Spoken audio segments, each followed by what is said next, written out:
Bonsoir. Alors aujourd'hui, j'ai décidé de répondre à une question que je me fais souvent demander. Qu'est-ce que c'est les ressources? Qu'est-ce que c'est? Tu veux dire quoi, du focusing de ressources?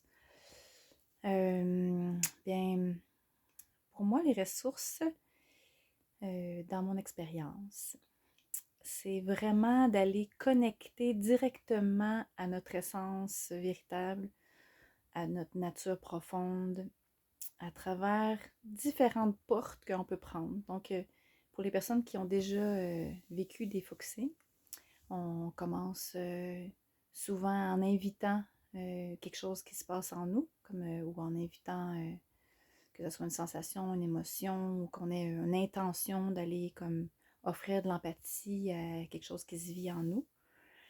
C'est un peu le même chemin, mais au lieu de faire de la place à ce qui a besoin d'attention, on fait de la place à toutes les ressources qui nous habitent qu'on sait pas. Donc, avec autant, tu sais, dans l'être humain, il y a des parties blessées, mais on oublie malheureusement souvent comment on est plein de ressources et que tout ce que nos parties ont soif est déjà en nous.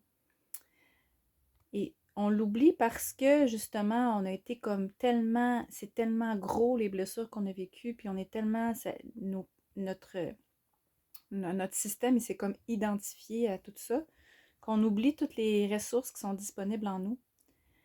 Alors, à travers l'intention du focusing de ressources, c'est d'offrir plus d'espace en nous pour la sécurité qu'on a soif, pour l'amour, pour le sens de notre place, pour le feu. Ça peut être la porte peut être au niveau des éléments, pour du feu, pour la terre, pour peut-être des alliés comme une personne qui nous inspire la joie, tu sais, qu'on l'invite à se rapprocher pour goûter à quelque chose qui est déjà en nous, mais que malheureusement, on n'a pas fait beaucoup d'espace.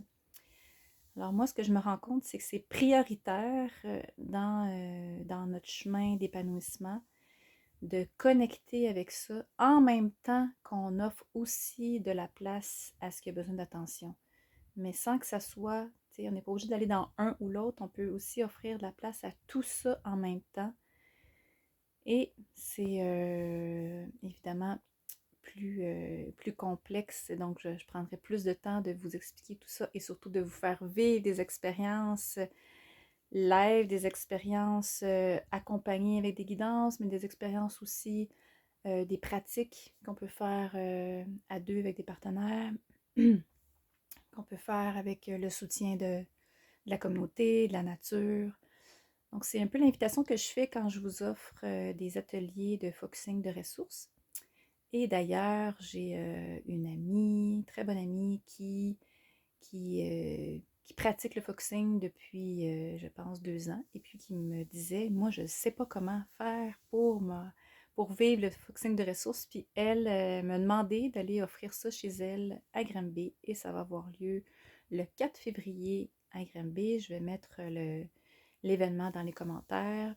Alors, si ça vous intéresse, il reste encore quelques places pour se joindre à nous. Moi, j'aime bien faire des petits groupes intimes. Puis si vous n'êtes pas disponible le 4, bien, vous pouvez m'écrire pour être au courant des prochaines fois. Je serais bien heureuse de vous partager ma passion pour nourrir les ressources en soi.